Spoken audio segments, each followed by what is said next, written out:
한국 토요타 자동차가 시승 행사를 개최했습니다. 서울 잠실의 커넥트2라고 롯데의 안에 있는 카페인데요. 여기가 토요타에서 운영하는 곳이거든요. 여기서 충북 제천의 리손 포레스트라는 리조트까지 왕복하는 구간에서 시승 행사를 개최했어요. 그런데 날씨가 안 좋아요. 비가 오네요. 그래도 이번 시승에서 캠리를 다시 보게 된 점 딱 하나가 있는데 한번 같이 확인해 보시죠. 우선 이번에 시승한 캠리는 모양이 조금 다릅니다. 이다정 기자가 앞서 영상에서 설명해드린 것처럼 이번에는 XSE 모델이 하이브리드로 들어왔습니다.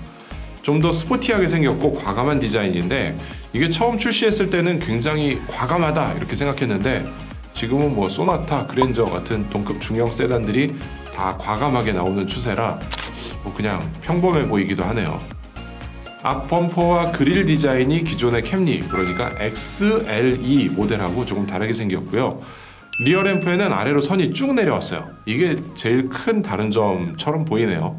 스포일러를 작게 붙였고요. 뒷범퍼 하단에도 공기 흐름을 고려한 설계를 해서 좀 더 스포티해 보이죠. 이게 뭐 실제로 효과도 있다고 합니다. 실내는 토요타 입장에서는 꽤 많이 바꿨다고 하는데 우리나라 소비자들 보기에는 그냥 뭐 그럴 수도 있겠다 정도인 것 같아요. 최근 국산차들이 아예 바늘이 없는, 그러니까 아날로그 계기판이 없는 디자인을 갖고 있는데 이 차는 그런 면에서는 조금 이 아날로그들이 남아 있어요. 속도계도 바늘이 있고요. 곳곳에 아날로그가 좀 있어요. 그리고 이 오른쪽에 중앙 디스플레이가 예전에는 오디오처럼 그 대시보드 안에 들어가 있었는데요. 이번에는 플로팅 타입으로 올라왔습니다. 이게 눈으로 보기에, 그러니까 시인성은 훨씬 좋은 형태라 운전하면서 보기는 더 좋아요. 제가 토요타 렉서스 시승 때마다 하던 얘기가 있는데요. 이 내비게이션 그래픽 디자인이 차하고 좀 안 어울린다는 뭐 그런 얘기예요. 특히 렉서스는 고급스러운 디자인하고 다르게 내비게이션이 너무 캐주얼하죠. 캠리에는 그나마 조금 어울리는 것 같기도 한데요. 디자인이 그렇단 얘기고요. 기능적으로는 아주 좋아요. 크기 커지니까 눈에 잘 보이는 내비게이션, 요거 장점이고요. 매퍼스라는 회사하고 요 내비게이션을 함께 만들었어요. 이 단말기는 LG전자에서 만들었고 내비게이션 맵은 매퍼스에서 제공을 해서 두 개를 합쳐서 토요타하고 렉서스에서 모두 사용하는 내비게이션을 몇 년 전에 만들어서 넣어놨어요. 그래서 수입차의 약점이라고 하던 내비게이션을 완전히 국산화시켜서 극복을 했죠. 그 다음에 개선된 게 지금 내비게이션이 완전히 따로 작동을 했었는데 지금은 이 차에는 이 오른쪽에 디지털 화면에 턴바이턴 정보보다 조금 더 보여주는 그런 정보를 이 오른쪽 창에 띄워주고 있어요. 여기서도 단점이라면 헤드업 디스플레이가 없어서 그게 좀 아쉬운데 이 앞에 정보창을 가지고 보여줄 수 있게 만들어서 그 정도는 뭐 장단점 이렇게 이해를 할 수 있겠네요. 실내 공간도 중형 세단의 정석이라고 볼 수 있는데요. 지금 캠리의 앞좌석 탔고요. 제 키에 맞춰서 조절을 좀 했어요. 키가 180 조금 넘으니까. 근데 이 세단이 사실 이런 포지션이 가능하구나, 그냥 이건 다 정석이구나 하는 그런 중형 세단. 이를테면 요 B필러가 제 어깨에 있는 데까지 딱 맞게 와 있죠. 그리고 발은 편하게 11자로 딱 놓은 상태고요. 이 상태로 운전을 하고 왔었고요. 이 상태에서 시야도 굉장히 넓고 옆에 숄더 라인도 낮아서 편하게 왔었어요. 이제 이 상태 그대로 뒷좌석으로 한번 가서 공간을 좀 보여드릴게요. 이 캠리는 그냥 반듯하게 세단처럼 생겼죠. 뭐 쿠페 스타일 이런 거 아니기 때문에 뒷좌석 머리 공간도 꽤 여유가 있습니다. 여기 뭐 주먹 하나 정도 들어갈 정도 약간의 공간이 틈이 있고요. 지금 이 앞에도 무릎 공간이 꽤 남아있는 걸 볼 수 있죠.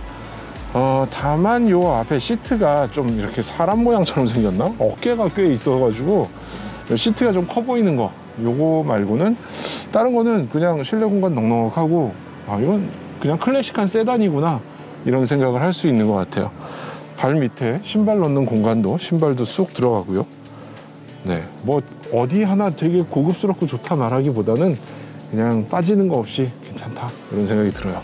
시트의 구성이나 캐빈룸, 실내의 구성은 아주 클래식한 세단인데 이 차를 받치고 있는 뼈대, 이거는 좀 새로운 거예요. 토요타가 새로운 플랫폼 TNGA를 사용했는데 캠리에 이걸 적용한 게 벌써 한 3년 정도 됐죠. 이 플랫폼의 특징은 무게중심을 낮춘 거예요. 하이브리드를 고려해서 배터리가 들어가는 공간도 확보를 하면서 뒷좌석 시트도 폴딩이 되고요. 뭐 효율성도 좋아진 거죠. 사실 이 플랫폼의 변화는 승차감에서 굉장히 큰 개선을 가져오는데요. 이 차를 타면서 제가 여러 차례 승차감 좋다는 얘기를 계속 하거든요. 특히 고속도로에서 정속 주행할 때의 승차감이 굉장히 좋았어요. 왜 그런지 이유들을 좀 찾아봤는데 토요타에서는 이렇게 설명하고 있습니다. TNGA를 적용하면서 곳곳에 방음제를 배치했고 방음제의 두께와 적용 면적을 최대화했다.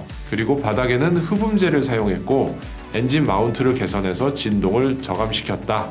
딱히 들어보면은 뭔가 비싼 장치나 대단한 전자장비를 넣은 건 아니에요. 뒤에도 W10원 서스펜션을 넣었고요. 이거는 보통 중형 세단이 많이 하고 있죠. 특별한 뭐 얘기는 없어요.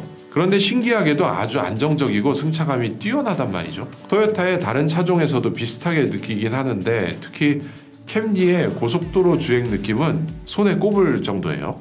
몇 가지 말씀드리자면은 첫 번째는 주행 질감이 굉장히 좋아요. 이게 지금 고속도로에서 시멘트가 나오다 아스팔트 나오다가 뭐 이런 것들이 도로가 계속 바뀌면서 나오고 있는데 주행 질감이 굉장히 안정적이고 부드럽게 쭉 밀고 가요. 이게 다른 뭐 유럽 차나 국산차에서 느껴보지 못했던 아주 안정적인 그런 느낌이 있는데 여기에 더하면은 어댑티브 크루즈 컨트롤이 뭐 레이더를 사용하는 어댑티브 크루즈 컨트롤, 근데 이게 굉장히 또 좋은데 하이브리드다 보니까 전기 모터만 구동하는 구간, 지금도 전기 모터만 사용하고 있거든요. 이런 구간과 엔진이 켜지는 구간, 이런 것들이 조화를 이루면서 어댑티브 크루즈 컨트롤을 가면은 앞차하고 간격을 굉장히 유지를 잘하고 있어요. 그것도 막 급가속 급정지 뭐 이렇게 하는 게 아니라 아주 부드럽게 언제 가속하는지 감속하는지 모를 정도로 그냥 딱 붙은 것처럼 쫙 따라가고 있어요. 그리고 이 레이더를 사용해서 크루즈 컨트롤을 하게 되면 뭐가 장점이냐 하면은 앞에가 코너인지 아닌지 이런 것들을 판단한다는 거예요. 기존의 어댑티브 크루즈 컨트롤들은 앞에 차가 없으면은 그냥 그 지정된 속도까지 속도를 올려서 달리게 되는데 코너가 있어도 그냥 그 차선 따라서 계속 뭐 예를 들어 100km 설정했다 그러면 100km로 코너를 빠져나가게 되거든요. 근데 이 차는 그런 데에서 스스로 감속을 좀 시켜준다, 이런 특징이 있다고 합니다. 기본적으로 이 캠리의 승차감은 좋아서 그것과 좋은 승차감과 어댑티브 크루즈 컨트롤 합쳐지니까 지금 주행 질감이 굉장히 좋게 느껴지네요. 자, 그리고 두 번째 특징은 이 차의 실내, 이 시트 포지션하고 운전하는 자세 이런 건데요. 처음에 탔을 때는 시트가 살짝 높게 올라오지 않았나 이런 생각이 들기도 했어요. 근데 머리가 닿는 정도는 아니고, 그러니까 최근에 탔던 K8보다는 시트 포지션이 좀 더 낮은 것 같아요. 근데 시트가 그렇게 크진 않아서 다리 공간이나 이런 데 조금 짧게 느껴지는 것도 있고요. 그리고 이런 어깨선들을 많이 낮춰놔가지고 사이드미러보다 지금 차 어깨선이 아래로 내려가 있죠. 그리고 앞에 대시보드 있는데도 선들도 많이 낮췄어요. 사이드미러가 옆으로 좀 길쭉하게 생겨가지고 사이드미러 시야도 좋고 이 앞에 창문도 운전석 창 이런 데도 넓게 돼 있어서 좋고요. 이런 것들을 많이 낮춰놔가지고 좋아요. 잠시 이 차의 파워트레인 하이브리드 얘기를 해볼까요? 2.5리터 가솔린 엔진에 하이브리드를 더한 거죠. 가변 밸브 타이밍 기술을 적용했다고 하는데 뭐 이런 거는 현대차에서도 얘기하던 그런 엔진 기술 중에 하나인 거죠. 토요타는 하이브리드 기술을 적용하면서 운전자가 가속 페달을 세게 밟지 못하게 여러 가지 장치로 유도를 해놨습니다. 일단 에코 모드에서는 세게 밟아도 세게 가속이 되질 않아요. 대신에 스포트 모드로 들어가면 아주 토크의 느낌이 좋아집니다. 이 전기 모터로 탁탁 돌려주는, 쭉쭉 밀어주는 느낌이 시원시원하죠. 지금은 계속 에코 모드로 달려왔는데 특이한 거는 노멀 모드하고 스포트 모드의 차이가 굉장히 극적으로 보인다는 거예요.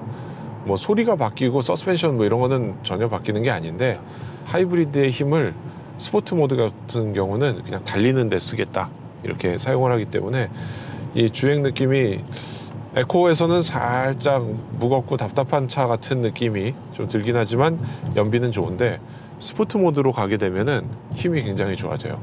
시원시원하게 치고 나가는 그런 느낌을 주고 있어서 전기차의 장점 같은 그런 강한 토크 같은 느낌을 느낄 수가 있죠. 그리고 계기판 왼쪽에 아날로그 형태로 현재의 파워트레인 작동 현황을 보여주는데 여기에 충전 중인지 엔진 힘을 세게 쓰는지 아닌지 이런 것들을 직관적으로 보여줍니다. 지금 중간 기점에 들렀다가 다시 돌아서 나오는 길이고요. 점심 식사를 하고 나오는 건데 지금 한 10대 정도 이 캠리가 시승을 같이 이 일정을 다니고 있어요. 근데 보통 보면은 연비는 뭐 20km 넘는 거는 지금 굉장히 흔한 것 같고요. 어떤 분은 24km 정도까지 나오기도 했다고 하고요.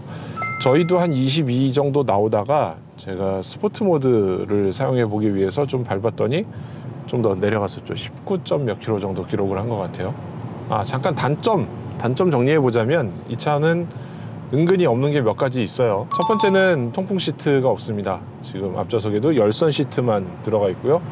통풍 시트가 들어가 있지 않아서 우리나라 소비자들이 좋아하는 거를 왜 뺐을까 하는 게 하나가 있고요. 두 번째는 헤드업 디스플레이가 없어요. 외국에서는 헤드업 디스플레이가 굉장히 역할을 잘하고 좋다 이렇게 설명을 하고 있는데 그거 역시 좀 없어서 아쉬운 면이 있죠. 그리고 지금 운전석 시트는 전동으로 상하 좌우 앞뒤 이렇게 움직이고 요추 받침대도 전동으로 움직이게 돼 있는데 조수석은 다 수동으로 조절을 하게 돼 있습니다. 조금 아쉽지 않나 이런 생각이 들고요. 이 고속에서 승차감이 굉장히 좋다고 아까 여러 차례 말씀드렸었는데 지금 저속에서도 이런데 뭔가 움푹 파인 길이나 이런 거 가보면은 굉장히 충격을 완화해서 전달해 주고요. 부드러워요. 그래서 이거 생각보다 되게 괜찮네 라고 느끼는 지점이 바로 거기 있는 것 같아요. 이런 승차감 탁탁 부딪힐 때 요철 넘을 때 이런 느낌들 그런 게 굉장히 좋은 것 같아요. 저희가 참고로 이 앞에다가 물병을 살짝 올려놓고 물 떨리는 거를 좀 보여드리려고 국도에서 살짝 찍어봤는데 보시면은 별로 안 떨리는 게 보이시죠? 이 물병에 물이 잔잔하게 저렇게 있는 거는 잔진동 같은 걸 굉장히 잘 억제하고 있다는 뜻이기도 해요. 이거를 제가 뭐 몸으로만 느껴서 말로 전달드려야 되는 상황이라 한번 이미지로 저렇게 하면 좀 공감이 되지 않으실까라고 해서 물통을 놔봤어요.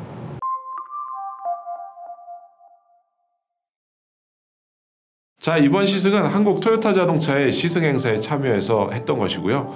최근에 K8을 시승하면서 전자제어 서스펜션의 유무에 따라서 승차감이 크게 차이가 난다 이렇게 말씀드렸었는데 캠리를 타보고 여러 가지 생각이 좀 듭니다. 이렇게 특별한 장치나 제어 기술 없이도 기본적인 세단의 주행 성능을 아주 매력적으로 만드는 브랜드, 연간 1000만 대를 판매하는 토요타라는 자동차 회사의 저력이 아닐까 생각이 됩니다. 지금까지 오토캐스트 이다일입니다.